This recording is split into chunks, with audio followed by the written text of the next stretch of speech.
কেমন আছে বাংলাদেশের আর্থিক অবস্থা, আর্থিক খাতের কি পরিস্থিতি, এটা নিয়ে খুব সংক্ষেপে একটা তথ্য দিতে চাই তুলনামূলক বিচারে।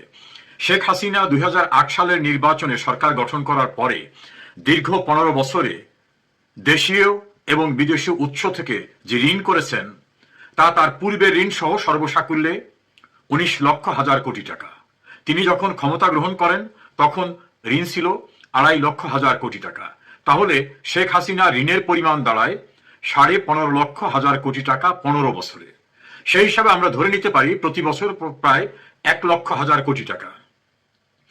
এই ঋণ নিয়ে তিনি দেশের ভিতরে যে মেগা প্রজেক্টগুলি করেছেন, যেখানে বড় ধরনের বিনিয়োগ, তার অন্যতম রূপপুর পারমাণবিক বিদ্যুৎ উৎপাদন কেন্দ্র,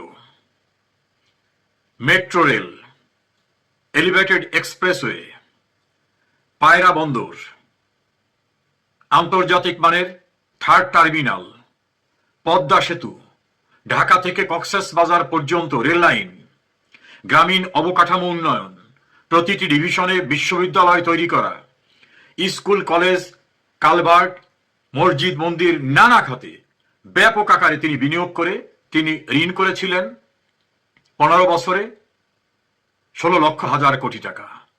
এই ঋণের যে কিস্তি সেটা পরিশোধে কখনো ডিফল্টার হননি। এতগুলি বিশাল বিশাল প্রজেক্ট করেছেন 15 বছরে। ডক্টর ইউনূস ক্ষমতায় এসে দেড় বছরে একটু কাছাকাছি বেশি সময়ে ঋণ করেছেন প্রায় 3,00,000 কোটি টাকা। 3,00,000 কোটি টাকা। শেখ হাসিনার প্রতি বছরের ঋণের হিসাব হলে 1,00,000 কোটি টাকা, আর ইউনূসের পরিমাণটা এই। বিশেষ করে 1 বছর 4 মাসেই তিনি এই লোনটা করেছেন। শেখ হাসিনার সময়ে বছরে 1,00,000 কোটি টাকা ঋণ হলেও দেশের যে মেগা প্রকল্পের কথা বললাম সেগুলি প্রতিষ্ঠিত হওয়া, চলমান থাকা সহ নানা রকম ব্যয় নির্বাহ হয়েছে। ইউনূস ক্ষমতা আসার পরে একটি মেগা প্রকল্প তো দূরের কথা, কোনো বড় প্রকল্প নতুন করে হয়নি, বরং শেখ হাসিনার সময়ে শুরু হওয়া অনেক মেগা প্রকল্পের কাজ তিনি বন্ধ করে দিয়েছেন। অর্থনৈতিক বিশ্লেষকদের দৃষ্টিতে এই যে প্রায় 3,00,000 কোটি টাকা ঋণ করলেন তিনি, এই টাকা গেল কোথায়? অনেকেরই অভিমত এই টাকা তিনি বাটপাড়ি করে, জোট চুরি করে, দুর্নীতি করে তিনি এবং তার সুদের মহাজন দেশীয় বিদেশি যারা তারা বিদেশে পাচার করেছেন। এ বিষয়ে বিএনপির একজন অত্যন্ত পরিচিত গণমাধ্যম ব্যক্তিত্ব, বিশ্ববিদ্যালয়ের শিক্ষক, তিনি কি বলেছেন সেটা একটু শোনাতে চাই। তিনি বিএনপি নেতা। আমি বলি যে আমি জানাই যে খোলামেলা একটা পরিসংখ্যান আমার কাছে আছে। হাসিনা যখন বাংলাদেশের ক্ষমতা থেকে যান, 2009 ক্ষমতা গ্রহণ করেন, তখন বাংলাদেশের বৈদেশিক ঋণ ছিল 2,00,000 কোটি টাকা। আর উনি যখন যান এই 5ই আগস্ট 2024 তখন বাংলাদেশের ঋণ ছিল 18,31,000 কোটি টাকা। মানে উনি 16,31,000 কোটি টাকা ঋণ করেন 15.5 বছরে। মানে 1,00,000 কোটি টাকা প্রতি বছর ঋণ করেছেন। আর ডক্টর ইউনূস যখন ক্ষমতা থেকে বিদায় হওয়ার আগে 31শে ডিসেম্বর পর্যন্ত বাংলাদেশের ঋণ হলো 21,49,000 কোটি টাকা। মানে এই ইউনূস 3,18,000 কোটি টাকা ঋণ করেছেন। তার মধ্যে তিনি আদানির 1600 কোটি টাকা ঋণ, 1600 কোটি টাকা পাওনাও দেন বিদ্যুতের। এই যে কথোপকথনটা শোনালাম, তিনি একজন বেসরকারি বিশ্ববিদ্যালয়ের অধ্যাপক। তিনি ইউনূসের কাহিনীটা এবং শেখ হাসিনার আমলের কাহিনীটা তুলে ধরেছেন।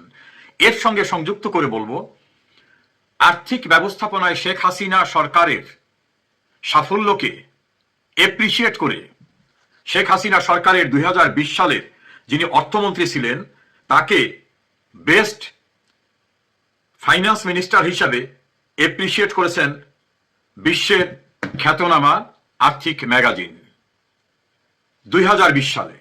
একইভাবে 2009 সালেও আর্থিক ব্যবস্থাপনায় শেখ হাসিনা সরকারের সাফল্যের প্রশংসা করে বড় ধরনের এপ্রিসিয়েশন করেছিল আরেকটি বিখ্যাত ম্যাগাজিন। অর্থাৎ শেখ হাসিনা সরকার আমলে আর্থিক ব্যবস্থাপনার যে সাফল্য, সেই সাফল্যকে বিশ্ব এপ্রিসিয়েট করেছে। আমি সুনির্দিষ্ট করে নামটা বলছি।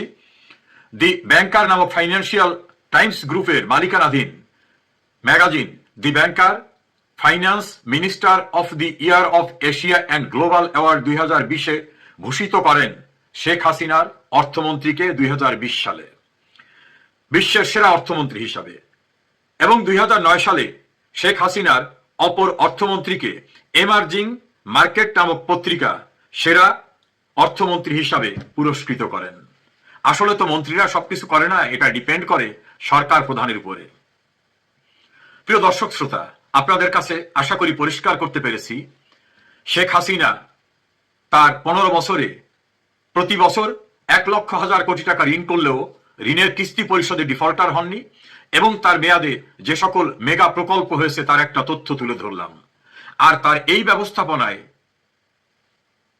সারা বিশ্বের আর্থিক খাতের সবচেয়ে গুরুত্বপূর্ণ পত্রিকা best finance minister of the year হিসাবে শেখ হাসিনার ফাইন্যান্স মিনিস্টারকে অ্যাওয়ার্ড দিয়েছে, পুরস্কৃত করেছে দুইবার, 2020 সালে, 2009 সালে। আর ইউনূস তার স্বল্প মেয়াদে বিশাল পরিমাণ ঋণ করে চলন ব্যয় তো দূরের কথা, আদানির বিদ্যুতের সামান্য বকেয়ার টাকাও পরিশোধ করেন নাই। ব্যারিস্টার রিজাউল করিমের গুরুত্বপূর্ণ বিশ্লেষণ।